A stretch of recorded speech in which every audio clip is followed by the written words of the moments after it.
Hey everyone, this is a Barclay Damon live broadcast of the CyberSip, practical talk about cybersecurity. I'm your host, Kevin Szczepanski. Let's talk. Hey everyone, back for another episode of CyberSip. Today we're going to talk about media stories about cybersecurity. What do they mean? But before we get started, I just want to take note of the obvious. We are in blazing sunshine here in our beautiful downtown Buffalo Barclay Damon Live studios. We are here, as I said, to talk about media stories about cybersecurity. What do they mean? The reason I wanted to talk about this today is because if you're like me, you are inundated with the latest stories about cybersecurity. They come across your screen by the dozens every week, sometimes every day, and it's sometimes difficult to make sense of them all. And so I thought about doing an episode that would take a couple of these stories and use them as examples of how we can take away information, practical tips from many of these cyber stories that we see along the way. So we're going to talk first about Log4j, and we're going to talk second about FTC's recent amendments of the Gramm-Leach-Bliley Act Safeguards Rule. So let's take each of them in turn, and I want to talk first about the story and then about the practical takeaway. So what's Log4j? All you need to know about Log4j is that it is, in the words of FTC, a ubiquitous software. It is used in numerous consumer-facing software programs. Amazon uses it, Apple uses it, Twitter uses it. Chances are, if you've been online, you have encountered, whether you know it or not, Log4j software. Recently, and just fittingly for the Christmas season, a vulnerability was discovered in Log4j. Big problem because of how prevalent that software is in so many applications. And essentially, the vulnerability enables threat actors to take control of a computer or computer system, access data, and potentially even deploy ransomware.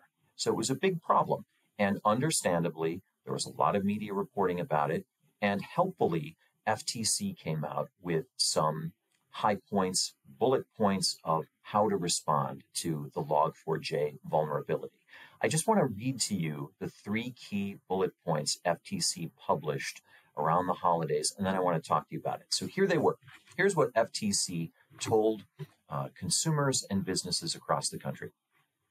First, update your Log4j software package to the most current version found here, and then there's a link to that updated version. Second, consult CISA, or Cybersecurity and Infrastructure Security Agency guidance to mitigate this vulnerability. Third, ensure remedial steps are taken to ensure that your company's practices do not violate the law. Failure to identify and patch instances of this software may violate the FTC Act. So that comes from the FTC. Again, very helpful information, but the question, if you're like me, becomes, what does all of this mean? What FTC is essentially saying is deploy the patch and conduct a security review. Well, what does that mean? To talk a little bit more about what it means, I'd like to use one of my favorite metaphors, and that is the metaphor of the unlocked house. So let's say I'm out and about on a weekend day running errands, and I come back after several hours to find that I have left my front door unlocked and open. What's the first thing I'm going to do? I'm going to walk in the door, close it behind me, and lock it. That's the patch. You're going to deploy the patch to fix the glitch, close the gap, if you will, to make sure that that vulnerability no longer exists. And that's what I've done when I've walked in, closed the door, and locked it behind me. I have eliminated the vulnerability. No one can come in from that point forward. But I'm not in the house for very long before I start thinking to myself, what happened while I was away? Did someone come in? Where did they go? What did they look at? What did they take with them before they left? And that is the analogy to the security review. So just like I'm going to walk around my home, upstairs, downstairs, in every room to make sure everything looks to be in its place, nothing's been taken or disturbed, you're going to want to conduct a full-on security review of your physical, electronic safeguards to make sure that whoever got into your system did not deploy any malware, ransomware, did not deploy any devices that could be used later to access or exfiltrate data. So you read the FTC guidance, you hear stories about Log4j. There are a lot of them. They can be confusing. The guidance itself is almost ominous, reminding us that we need to make sure that we comply with the law and that failure to do so can subject us to penalties for violating FTC. So what's the key takeaway from all of the stories that we're hearing and reading about Log4j? First and foremost, patch the vulnerability. And second, make sure you conduct a security review to make sure that nothing bad happened in your system before the day you patched it.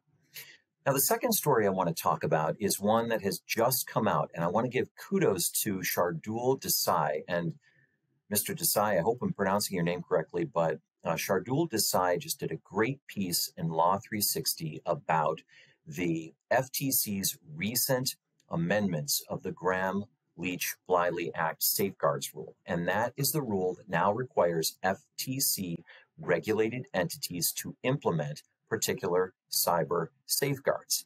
Now, if you're like me, you see a fair amount of these pieces, and there is the alphabet soup of regulatory agencies, whether it's FTC or SEC on the federal side, or DFS, the Department of Financial Services, on the New York State side.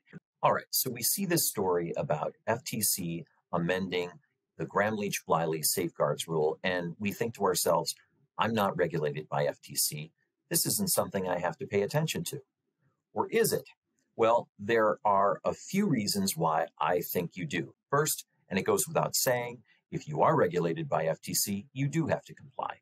Second, even if you're not directly regulated, if you're doing business with an entity that is FTC regulated, you may have to comply either by law or by whatever vendor contract you have in place with that regulated entity. But there's a third reason why we should pay attention to federal and state regulators implementing cybersecurity safeguards, and that is regulators are not devising standards on their own. They're not really creating anything new. These federal and state regulatory standards very often reflect existing industry standards and best practices. So it's a really good idea to look at what federal and state regulators are doing, because very often they reflect the emerging trends for cybersecurity across the country and across many, if not most, industries. So what's the takeaway here? If we were to shine the light of blazing sunshine on all of these media reports, what do we conclude? Well, I think there are three key points that we can all keep in mind. First, conduct a cybersecurity review. Knowing what your organization's physical and electronic vulnerabilities are upfront puts you in the best position to prevent and to reduce the threat of a cyber attack. Second, implement and be sure to update your organization's cybersecurity policy. That combination of physical, electronic, and even legal safeguards that you have in place to protect your organization, your employees, your data, and your consumers. Third, put in place an incident response plan. We talked about IRPs in one of our recent episodes with Mike McCartney of Avalon Cyber, and if you'd like to learn more about that, you can check out that episode on barclaydamon.com.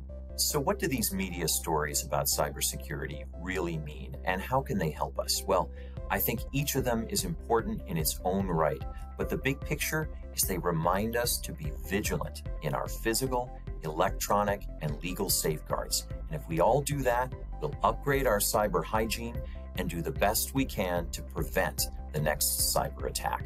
I hope you found this episode helpful. I look forward to seeing you on the next one. The Cybersip podcast is available on barclaydamon.com, YouTube, LinkedIn, Apple Podcasts, Spotify, and Google Podcasts. Like, follow, share, and continue to listen. This material is for informational purposes only and does not constitute legal advice or a legal opinion. No attorney-client relationship has been established or implied. Thanks for listening.